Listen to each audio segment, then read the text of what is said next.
we have a top 15 matchup in the SEC, and it doesn't get much bigger than this.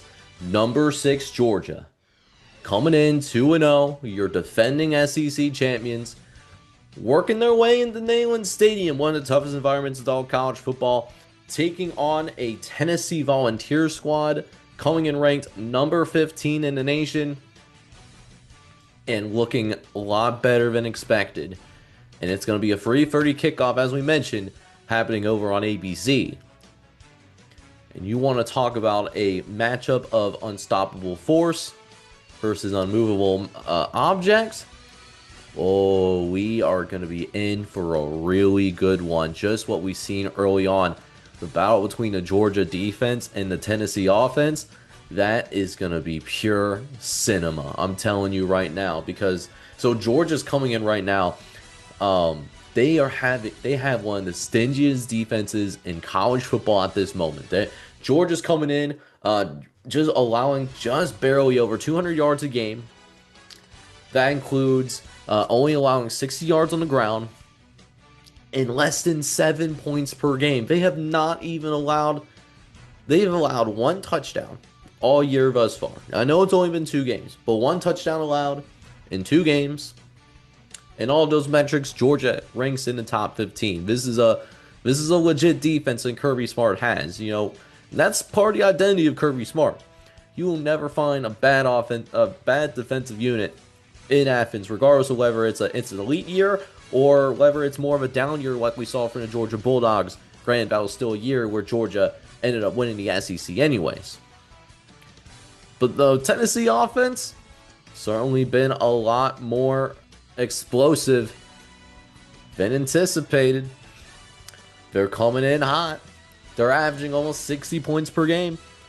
They're averaging 600 total yards per game. That's top 5 in the FBS right now. This Tennessee offense can put up points, and they can put it up in a hurry too.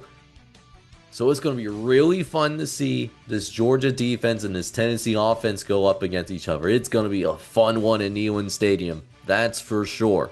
Now, as for the other matchup, the Georgia offense and the Tennessee defense, you know, that might be a little bit more of an X factor, you know? You got Gunnar Stockton. You know, we've seen him start. He played in the SEC Championship. He didn't start in the SEC Championship. We saw him start against Notre Dame. That game didn't work out for him. He's got a couple of starts now under his belt. He's been solid this year. He's taking care of the ball.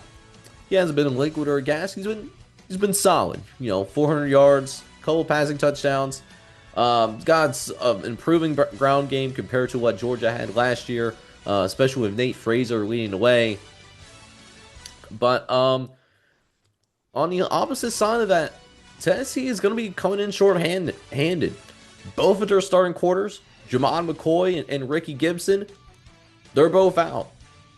So a little bit more inexperience. You know, Colton Hood and Ty Raymond, those are going to be 2 guys that are going to really need to rise to the occasion in order to be able to pull off this hypothetical upset to happen.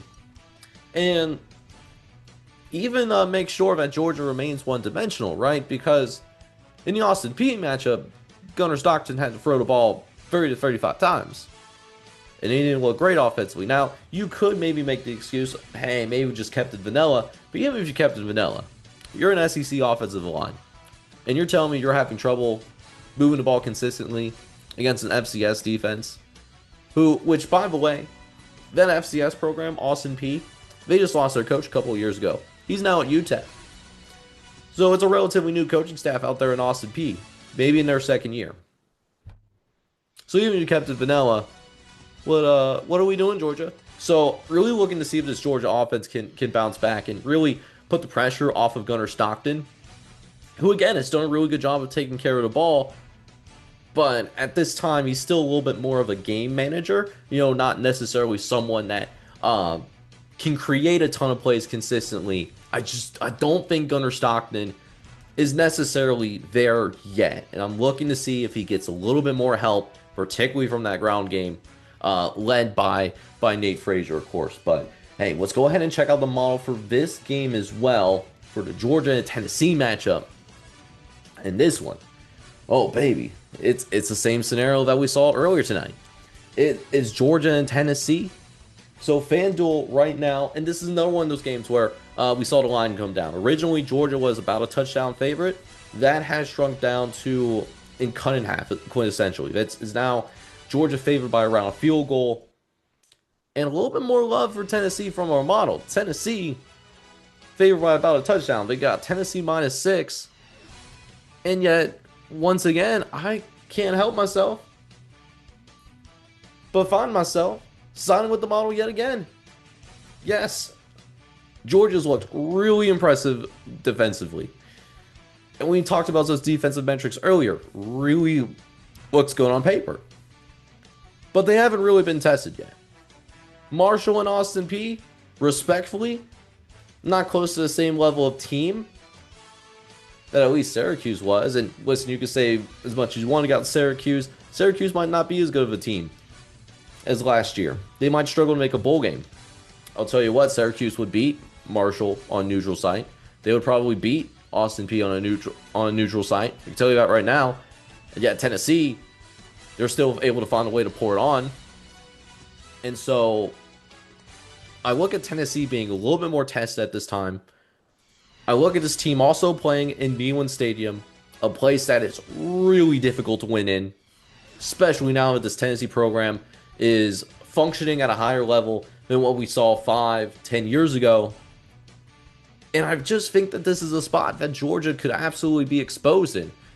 So I've already went with the underdogs once tonight. I think we rolled the underdogs yet again here in this free 30 window. Give me Tennessee pulling the upset off on the Georgia Bulldogs. Give me Tennessee winning 27-24 in what should be a highly entertaining SEC matchup that we see down in Knoxville, Tennessee.